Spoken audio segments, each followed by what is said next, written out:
are. You went first. That's what happens when you hit a f***ing wall. Oh,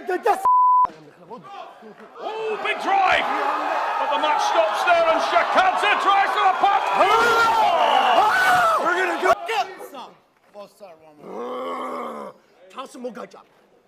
Don't know what the fuck you're saying, man. Like, English. Yeah, fuck. გორი ყო იცი მედმასკი არის ძალიან ასე რომ ვთქვათ ემოციური სპორტსმენი რა და აქცენტი მქონდა გაკეთებული იმაზე რომ მაქსიმალურად ვცდილობდი რომ ფსიქოლოგიურად არ დავეჩაგრე რომ ძალიან რთული მომენტია ის რომ როცა ფსიქოლოგიურად სპორტსმენი შენზე ზემოთ დგას და ამ დროს ძლიერიც არის იბნევი ემოციები და შეიძლება ამ ყველაფერმა დამარცხებაც კი გამოიწვიოს რა და აქცენტი მქონდა გაკეთებული იმაზე რომ მეთქი არ ამიყოლიოს მაგრამ ამავდროულად მოგეხსენებათ კანადელი სპორტსმენი არის და ჩვევია საუბარში ასე რომ ვთქვათ უზდელური სიტყვების თქმა შეიძლება იმათთვის არაფერი არ არის მაგრამ ჩვენც ხო მნიშვნელოვანია და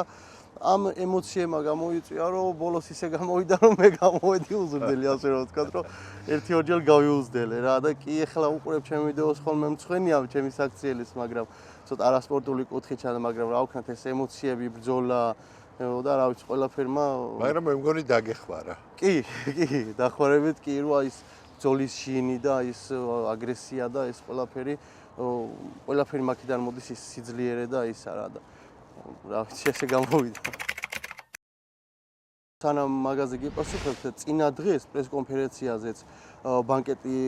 არის ხოლმე ასე რომ ვთქვათ სპორტსმენები ერთმანეთს ხვდება ტურნირის წინა დღეს და ძალიან ისე იყო განწყობილი რომ აი მოდიოდა და ხვალ გაგანადგურებდა აი ერთ წამს არ მოსვენებდა რა სადაც დამინახავდა ხვალ გაგანადგურებდა აი შენი წაგების დღე არის და ამ ყველაფერმა ისე იმოქმედა სხვათა შორის ჩემზე რომ აი ღამე ძილიც კი გამიჭიდა რომ ვფიქრობდი რომ აი ძალიან მაგარ ფორმაშია თან ძალიან მაგარ სპორტსმენს მოვუგო ჩემ წინ რა და თვითონ გამომიწვია რა და აი ამ ყველაფერიდან გამომდინარე ამ ფიქრებში ასე და მიველი მაგ ეტაპამდე რა და კი ასე რომ ვთქვათ კი ზედმეტადაც გამომივიდა და მე ინგლისური არ ვიცი სამწუხარო და მე მეგობრებო რომ გადამითარგმნეს მეორე რაუნდში რომ მოვუგე ასეთი რაღაც უთქვია რომ ჯანდაბაო ზედმეტად ძლიერი ხარო რა არც ის არ მელოდებოდა რა და ეს სიძლიერე მაგ ყველაფერმა გამოიწვია აგრესიამ და იმ ყველაფერმა რომ მეთქი ფსიქოლოგიურად არ დამჩაგროს რა ძალიან რთული შეხვედრა მოვიგე და ძალიან გახარებული ვარ რა ჯერ აი ბოლომდე ვერ გავიაზრე კიდევ რომ შესაძლოა რომ შემდეგი შეხვედრა უკვე საჩემპიონო და კამარზე მქონდეს და ვემზადებით მაქსიმალურად ყველაფერს ვაკეთებ რომ თუ მოხდება და პირდაპირ დაგვინიშნავენ ახლა კამარზე შეხვედრას უბედნიერესი ვიქნები როგორ არის იცით შეიძლება სხვა მიფიქროს კიდეც რომ ცოტა ვაზვიადებ ან რაღაც მსგავსი მაგრამ ჩემი ყველაზე მნიშვნელოვანი რაც მაძლიერებს ეს არის უფლის გვერდზე დგომა რა რომ ძალიან რთულ პირობებში როცა მიფიქრია რომ აი ვერ გადავლახავ ამ მომენტს და სიო ან ყველაფერი დამთავრდა ან აღარ შემიძლია რაღაც ბევრ სირთულეებში მიგძნია რომ ყველაფერი რაც მგონია რომ დამთავრდა ახლიდან იწყებოდა ყველაფერი და მადლობელი ვარ უფლის რა გზნობ უფლის თანადგომას და რა ვიცი ვთვლი რომ უფლის გარეშე არაფერი არ ხდება კი ჩემი ყველაზე რთული ეტაპი იყო გავიხსენებ პირველ შეხვედრას ისვესტის პეტრო მარხარინთან რომელიც 3-2 წავაგე ჩემი პირველი გასვლა იყო შეცდომები დაუშვი რაღაცეები გამოუცდელობის გამო და იქაც ის მომენტი მქონდა რომ არ ვიყავი ფსიქოლოგიურად ისე აი როგორც მაგალითად მედმასკთან და აი სწორედ მაგ ყველაფერმა იმოქმედა რომ იქ პატარა შეცდომა და უკვე საბოლოოდ ერთი ქულის მარცხმა გადამიწყვიტა ის შეხვედრა ჩემ თავზე უბრაზობდი რომ ვფიქრობდი რომ ვარჯიში დავაკელი რა რაღაცები დავაკელი რაღაცები არ ჩავდე ბოლომდე და აი მაგ ყველაფერის ფიქრის შემდეგ ვთვლი რომ დღეს უკვე ორმაგაცლიერი ვარ და ორმაგაც სხვა დონე ვარ რა რაც მაშინ ვიყავი რა მუშაობა გვიწევს ფსიქოლოგიურად საკუთარ თავთან თუნდაც აი შეჯიბრის წინა 2 დღით ადრე რომ რჩები ოთახში მარტო და უკვე აანალიზებ რომ რამხელა ბრძოლა გიწევს იქ შენი ხალხი შენი ქვეყანა და ხვდები სხვა ქვეყნის სპორტსმენს და უკვე ფიქრობ რომ ამხელა ის გვაქვს აღებული საკუთარ თავზე და არ გვაქვს წაგების უფლება რა იმიტომ რომ ჩვენ იქ დასასვენებლად არ ჩავდივართ, ჩვენ სპორტსმენები ვარ და ჩემპიონობისთვის ჩავდივართ და ძალიან რთული არის ეგ რა სიმართლე გითხრა, იმიტომ რომ როცა აგებ ყველაზე რთული არის შემდეგი 2 დღე, სანამ ფსიქოლოგიურად გადალახავ იმ მომენტს, რომ აი კიდევ თავიდან უნდა დავიწყო და ვიშრომო და აი რა ხდება ამ დროს? აი არ ვიცი, უბრალოდ ისეთი მომენტია ძალიან ნერვიულობა, აღარც გშია, აღარც წყურია,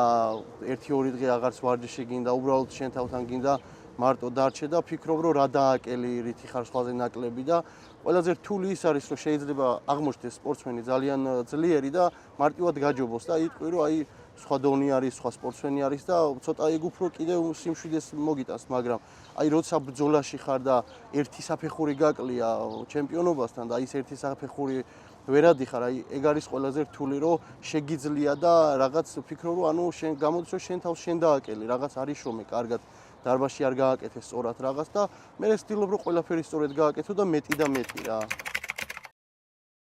მე უბრალოდ მგონია რომ ყველაფერი ახლა ბუნებრივი მომენტიც არის თუ გენეტიკურად არ გაქვს რაღაც გაგიჭირდება სპორტსმენს შენით შექმნა 0-დან ყველაფერი, მაგრამ ვთვლი რომ ვარჯიშის შედეგი არის, იმიტომ რომ 6 დღე ვარჯიშობთ კვირაში და დღეში 7 საათს ვატარებთ დარბაზში. ეს იყო 2023 წლის ევროპის ჩემპიონატზე, როცა კრასიმირ კონსტანტინოვი დავამარცხე. 16-17 გზის მსოფლიო ჩემპიონი არის და მათ შორის იყო დრო, როცა ლევან საგინაშვილსაც ამარცხებდა ხოლმე და დამარცხებული ყავს და აი კონსტანტინოვს რომ მოუგე, უკვე ჩემ თავთან დავფრთხი და უფრო მეტი და მეტი მინდოდა და ვარჯიშიც გავაუმჯობესე და უკვე დიდ ტურნირებშიც მიმიწვიეს რა, როგორც პროფესიონალ დონეზე და მაგიდან წამოვიდა უკვე ყველაფერი და ძალიან რთული არის რა. ხალხი ხედავს უბრალოდ შედეგებს, ვის მოუგე, ვისთან დამარცხნი, მხოლოდ ეს ჩანს. ის არ ჩანს რა გზას გადიხარ, გაჭირვება არის, აი უფრო მეტი ჩიმშილიც გიწევს, ტკივილები ხო ლაპარაკი ზედმეტია, ზოგჯერ ისეთ ტრამბებს ვიღებთ, ძილში გვეღვიძება და აი ცრემლები თავისით მოგდის, ისეთი ტკივილები აქვს რა და ძალიან რთული არის რა, თუ აი ეს ბრძოლის უნარიანობა არ გაგაჩნია ადამიანს და აი ის ბრძოლის ჩემპიონობის წყურვილი არ გკლავს რა და არ ხარ ყველაფერზე წამსვლელი ჩემპიონობის გულიზე, ძალიან რთულია მკლავჭიდში რამეს მიაღწიო რა, იმიტომ რომ აი ფინანსური მდგომარეობაც ცალკე დგას, ფსიქოლოგიური მომენტიც არის და ყველაფერი ერთად უკვე ძალიან დიდი პრობლემაა და აი უკვე ამ ყველაფრის გადალახვა გიწევს ადამიანს რა. დღეს ვინ არის ჩემი ყველაზე დიდი კონკურენტი? ჩემი ყველაზე დიდი კონკურენტი დევონ ლარატი არის, ვისაც ქამარი აქვს და აუცილებლად მინდა რომ წავართო. არანაირად. მე ასე ვიტყოდი, რომ მე უბრალოდ გლეხი შვილი ვარ და რაც არ უნდა მოხდეს, მაინც ეგ დავრჩები. ჩემთვის არ აქვს მნიშვნელობა 5 ადამიანი მიცნობს თუ 1000. მე რაც დავიბადე და რაც გავიზარდე, ასე ვარ და ასე ვიქნები ბოლომდე. იყო ძალიან ჩემი დაწყების მთავარი მომენტი, იყო გაჭირვებაც, იყო რთული პერიოდიც, ისეთი გაჭირვებაც იყო დარბაზში წასვლელიც, აი 2 ლარიც რო არ გაქვს რა და ძალიან რთული მომენტი არის რა ეგ ყველაფერი. მაგრამ რა ვიცი, ღვთისწყალობით როგორც თავიდან აღვნიშნე, ყველაფერი უფლისნებაა რა. ვიშრომე, ვიწვალე, მე თავიდან ვარჯიშობდი იმისგან, ხეებისგან და ქვებისგან და ცემენტით გაკეთებული სახლის პირობებში რა და მე შემდეგი ეტაპები გავიარე. ჯერ დავიწყე ჩვენ სოფელში ხარებაშვილი ვანო და გოგი არიან ძმები, ვინც დამაწყებინა ვარჯიში. შემდეგ რაღაც გარკვეული მიზეზების გამო დარბაზი არც მქონდა, სახლში ვარჯიშობდით ეზოში რა და რაღაც ცუდი შემთხვევები მოხდა ოჯახში, ჩემ ტრენერთან მამა დაეღუპა რაღაც და ვეღარ გავაგრძელეთ. ეხლა უკვე საგარეჯოში ვარჯიშობთ ჩვენ რაიონში მამუკა ბილანიშვილთან, სადაც უკვე პროფესიონალ დონეზე ვემზადებით. ჩვენ ქართველები მიუხედავად იმისა, რომ